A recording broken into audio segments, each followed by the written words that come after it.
another episode of Primetime Sportz. I'm your host, Gawan Bay. Are you stressed about approaching finals, or are you happy about the coming winter break?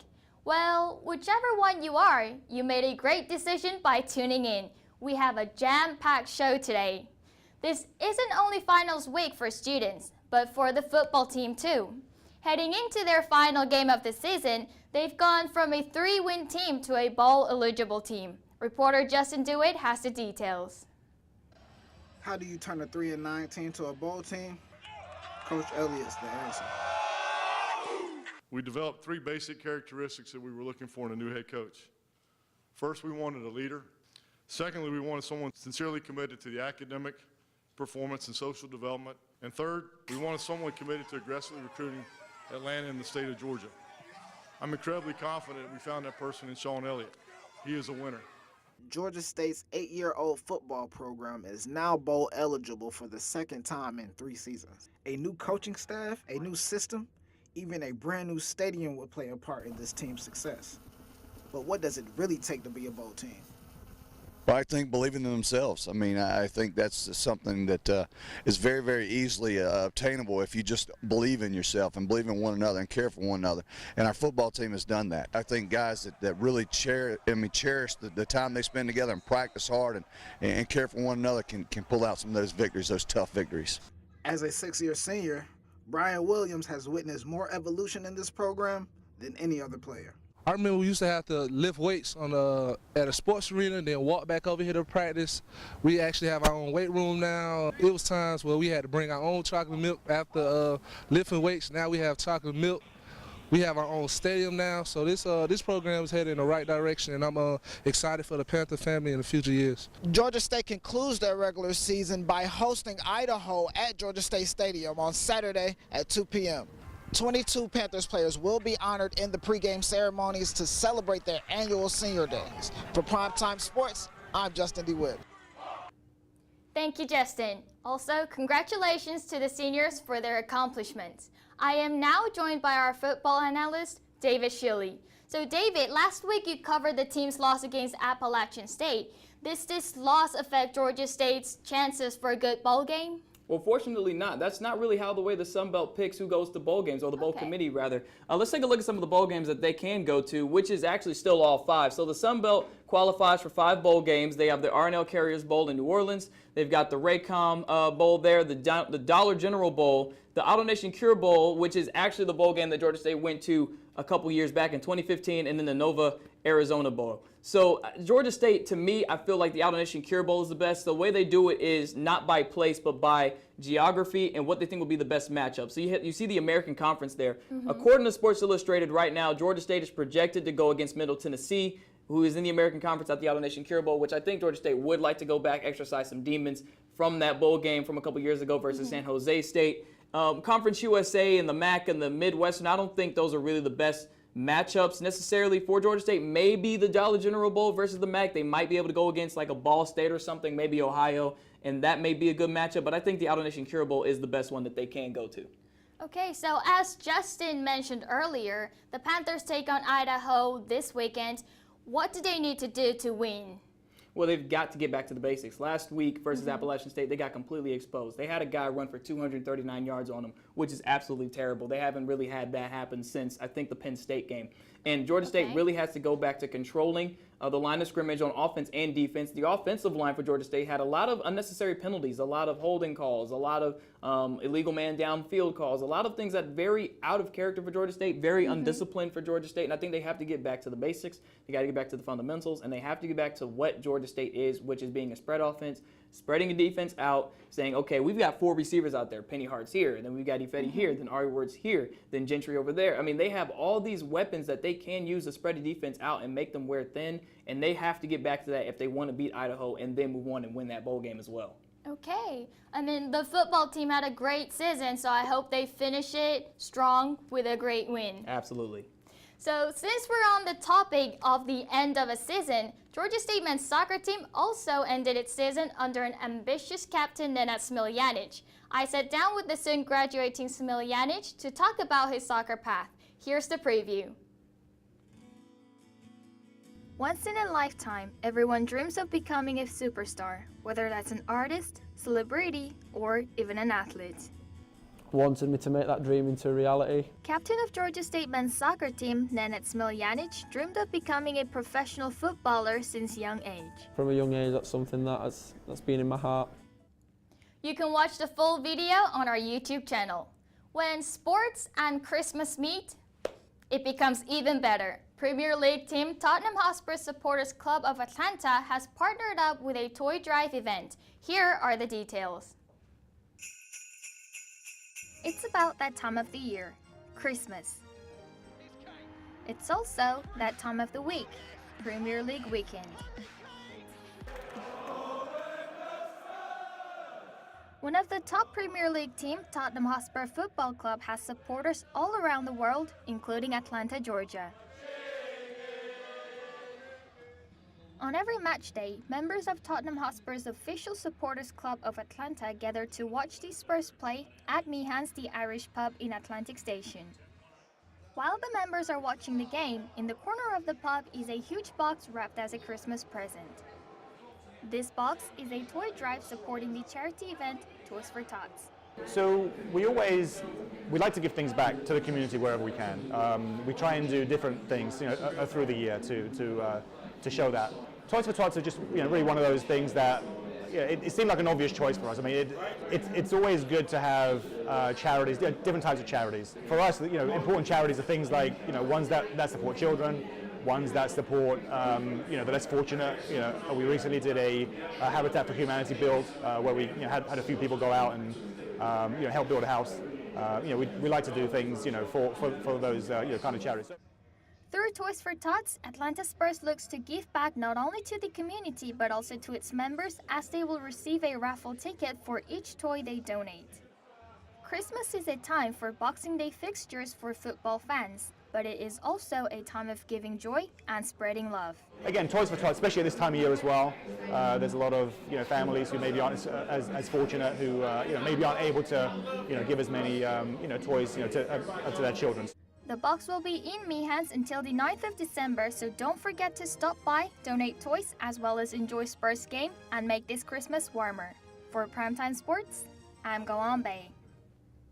You don't have to be a member of Atlanta Spurs to make a donation, so if you ever go there, bring a new toy with you to put a smile on children's faces this Christmas. Now, we're going to talk some basketball. I have our basketball analyst, Malik Brown, with me. So, Malik, let's start with women's basketball team. It's not been long since the season started, but they received their 5th loss of the season last night against Kennesaw State. But despite these negative results, what are some positives we could take? Well, there are a couple positives that we can take from this. I know it doesn't look like it, but it is. First off, they haven't been really fully healthy this season. Jada Lewis in particular, she's only played in 2 games. She's very important for this team. She was the Sun Belt Freshman of the Year, and she also averages the most points on the team right now with 15.5. Now, I know those stats are kind of biased because she's only played 2 games, but she's been scoring while she was actually in the game. Also, Shea Flucker, she's missed a couple games as well. She's an important part on this team. Another thing that we can take from this is, in most of the games, they've actually led in the first half of the game. So what this shows me and what it shows other people is that they're still trying to get things together. They're a young team. They have to realize not only 1 or 2 players are going to lead them to a victory. It's going to take a whole team effort. So I'm waiting to look to see what we can find. Okay, so with the men's basketball team, I know they're doing great so far in the season. So can you explain us their success? Yeah, so last week they were in the MGM Grand Main Event Challenge. They went 2-2 on the week. They had 2 impressive wins against Rice and Eastern Washington, had dominant performances. Now, the 2 losses were against Ole Miss and Prairie View. The loss against Ole Miss, first of all, Ole Miss, they're a great team. They should be in the NCAA tournament. So what really got to them was the turnovers. They had 16 turnovers, and Ole Miss converted with 20 points. When you are turning the ball over that much, you're most likely not going to win the game. But they did lose 77-72. So it was a close game, tight game. Also, Prairie View, they were out-rebounded, 37-25. And Prairie View shot 20 for 22 from the free throw line. Okay. So when you're getting out-rebounded like that and the other teams get to the line, you're most likely not going to win those games either. But overall, I would say they have some good things to take from it, some bad things, but overall, I think they're going to be good heading into further in the season. Okay, now we have winter holiday approaching. What are some games we have to look out for? All right, well, let's look at the schedule real quick. So, December 16th, the men's play Dayton. The reason why this game is important, Guan, is this is an NCAA tournament team. They were in the team challenge last year. So, this is going to show us if Georgia State is really, if they're serious. December 29th, the men's and women's play South Alabama. The reason this game is important is this is the first game, conference game for them. So, it's good to get a win against these conference teams because it really shows up at the end of the season. And last but not least, the game against Troy, December 31st for the men. The reason this game is important, Ron, I'm gonna keep reiterating it. I know I sound like a broken record. Last year, Troy beat them in the semifinals, and Georgia State knows that they should have won that game. Yes. I'm pretty sure at least one person on that team has that game circled on their calendar. So this is going to be a great revenge game for them. Okay, so with this important games coming up, who are some key players we will have to keep our eyes on? Okay, so the first player we're going to talk about is Malik Ben-Levy. That's my name. He's averaging 12.6 points. He leads the team in steals and rebounds. I'm going to tell you, this guy, he came from the bottom, literally. When he first came on the team, he wasn't averaging that many minutes. He wasn't scoring that much. Now he's a two-way player. He can defend. He can score. He's doing it all for this team. And he's buying into a leadership role. So I'm really proud of that. Another player that we want to look out for, Devin Mitchell. You thought Jeff Thomas could shoot the ball? When this guy gets going, I'm telling you, he's dangerous from the three. He's shooting over 40% from the three, and he's 100% from the free throw line. So that's real good. The last but not least, Kane Williams. We've heard a lot about Kane Williams so far. Yes. He's the only freshman that's getting meaningful minutes on this team, and he's making the most of them. He's fast, he can score, he's getting the team involved. So I'm impressed from what I'm seeing from him so far. What about the women's basketball team? So, of course, for the women's, I have to bring up Madison Newby. Madison Newby, she is the most complete player on this team, I think, and she's the leader on this team. I honestly feel like this team is only going to go as far as she takes them. So she's going to have to really step it up. Also, Shea Flucker, she leads the team in rebounds and three-pointers made, so we're going to need that shooting from the team. And last but not least, Kiara Henry. Last week, she was the Georgia State Student Athlete of the Week, and she leads the team in steals, assists, and field goals made. So those three players are going to have to step it up this break. Okay, thank you, Malik. I will definitely keep my eyes on these players. So we will keep you updated on both teams during the break on our social media pages.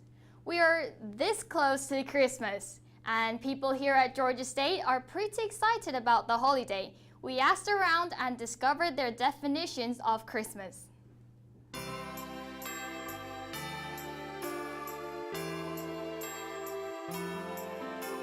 Are you a Christmas person? And if so, why do you like Christmas? Definitely a Christmas person. Yes, of course I'm a Christmas person. I'm definitely a Christmas person. I am definitely a Christmas guy. I really love Christmas.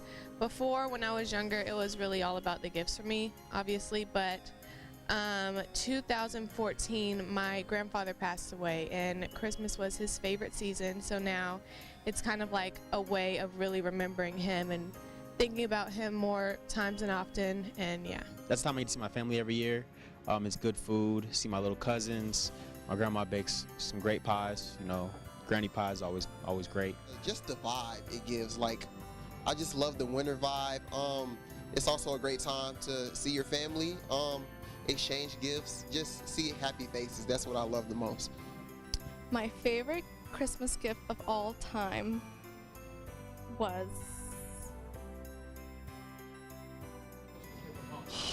favorite Christmas gift, man. I done had so many gifts. I don't know. God. Probably would have to be back when I was like maybe 7 or 8, and my parents got me this, like, it had to have been like $150 to $200 pieces of a G.I. Joe set. In 2016, I had a full paid trip to Mexico, to Acapulco, from my father. I look back and I think about it. I'd have to say when I was in the 7th grade, I got a motorcycle for Christmas, and it was a pretty special day. My first cell phone. It was like a little flip phone. It had the speaker on the front, and the ringtone was "Kiss Kiss" by Chris Brown and T-Pain. Really, I think the one I can think of right now is probably my PlayStation 4. What I want this year would be something very simple. I'm a simple guy. I did ask for some Ray-Bans and some support with that wonderful Georgia State tuition. Tuition money. Santa, my boy. I need some tuition, okay? Pick a bill, pay a bill, any bill. It'll be great. The new iPhone, I think 8 Plus. Oh, now you tripping. God! Well, all I want for Christmas is for all of you to join us back in January. What do you want? Let us know on Twitter at Prime Sportz with a Z or in the comments below. Lastly, a huge shout out to our beloved reporter Malik Brown for graduating this winter. Your presence as well as humor and passion has brightened our office. Everyone at Primetime Sportz wishes you the best in your future and will truly miss you. I'm Gawan Bay. Have a blessed Christmas and a Happy New Year.